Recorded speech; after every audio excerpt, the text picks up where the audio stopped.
మనం ఎన్నో అద్భుతమైన ఆలయాలను చూసాం. కానీ ఒక విగ్రహం ఒకే రోజులో 3 వేర్వేరు వయసుల రూపాల్లో కనిపిస్తుందంటే మీరు నమ్ముతారా? ఇది కంటి భ్రమ కాదు, కెమెరాలకు చిక్కని మాయ అంతకంటే కాదు. ఉదయం పసివాడిగా, మధ్యాహ్నం గంభీరమైన యవ్వనుడిగా, సాయంత్రం ముడతలు పడిన వృద్ధుడిగా ముఖవర్చస్సు మారిపోయే ఈ విగ్రహం వెనుక ఉన్న అసలు రహస్యం ఏమిటి? సృష్టికర్త అయిన బ్రహ్మదేవుణ్ణి ఈ దేవుడు ఎందుకు బంధించాడు? సైన్స్ కే సవాలు విసురుతున్న ఈ సజీవ విగ్రహం వెనుక ఉన్న ఆ అంతు చిక్కని నిజాన్ని ఈ రోజు మనం తెలుసుకోబోతున్నాం. తమిళనాడులోని చెన్నైకి సుమారు 30 కిలోమీటర్ల దూరంలో ఉన్న పొన్నేరి వద్ద వెలసిన అద్భుత క్షేత్రమే ఆండార్ కుప్పం బాలసుబ్రహ్మణ్య స్వామి ఆలయం. దాదాపు 1000 ఏళ్ల చరిత్ర కలిగిన ఈ ఆలయంలో అడుగు పెట్టగానే ఏదో తెలియని ఒక దైవిక శక్తి మనల్ని ఆవహిస్తుంది. సూర్యోదయ సమయంలో అభిషేకం జరుగుతున్నప్పుడు స్వామిని చూస్తే అప్పుడే పుట్టిన పసిపాపలో ఉండే స్వచ్ఛత, లేత బుగ్గలు కనిపిస్తాయి. మధ్యాహ్నం 12 గంటల సమయానికి స్వామివారి ముఖం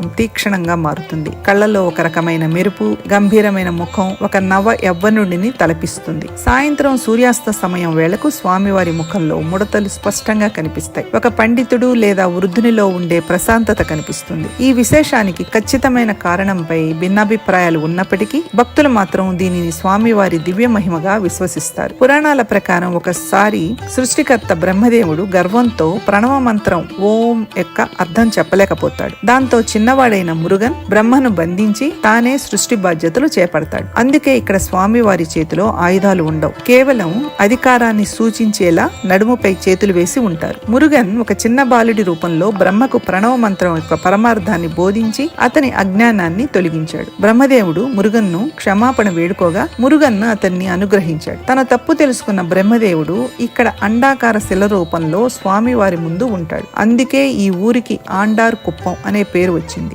నెమలి స్వామి వాహనమని మనకు తెలుసు. ఇక్కడ పార్వతీదేవి వాహనమైన సింహం కూడా ఉంది. ఆశ్చర్యకరమైన విషయం ఏమిటంటే సింహం నెమలిని తన నోటితో పట్టుకుని ఉన్నట్టుగా ఒక అత్యంత అసాధారణమైన శిల్పాన్ని ఇక్కడ చూడవచ్చు. ఇక్కడ మరో అద్భుతం వేలాయుధ తీర్థం. మురుగన్ తన సోలంతో భూమిని చీల్చి భక్తుడి కోసం సృష్టించిన కోనేరు ఇది. ఈ నీరు ఎంతో పవిత్రమైనది. ఈ తీర్థంలోని నీటికి రోగాలను నయం చేసే దైవిక శక్తులు ఉన్నాయని భక్తుల విశ్వాసం. ఉద్యోగం రానివారు, సంతానం లేనివారు, వ్యాపారంలో నష్టాలు ఎదుర్కొంటున్న వారు, రాజ్యాధికారం కోరుకునేవారు, రాజకీయాల్లో ఉండేవారు ఈ క్షేత్రాన్ని దర్శించుకుంటే చాలు వారి జీవితాల్లో అద్భుతాలు జరుగుతాయని భక్తుల నమ్మకం. మీకు అవకాశం దొరికితే తప్పకుండా ఈ క్షేత్రాన్ని దర్శించండి. ఈ వీడియో మీకు నచ్చినట్లయితే లైక్ చేసి ఓం శరవణ భవ అని కామెంట్ చేయండి. ఈ అద్భుత క్షేత్రం గురించి అందరికీ తెలియడం కోసం తప్పకుండా షేర్ చేయండి. ఇలాంటి మరిన్ని ఆధ్యాత్మిక రహస్యాల కోసం మన ఏన్షియంట్ ఇండియా ఛానల్ ని సబ్స్క్రైబ్ చేయడం మర్చిపోకండి.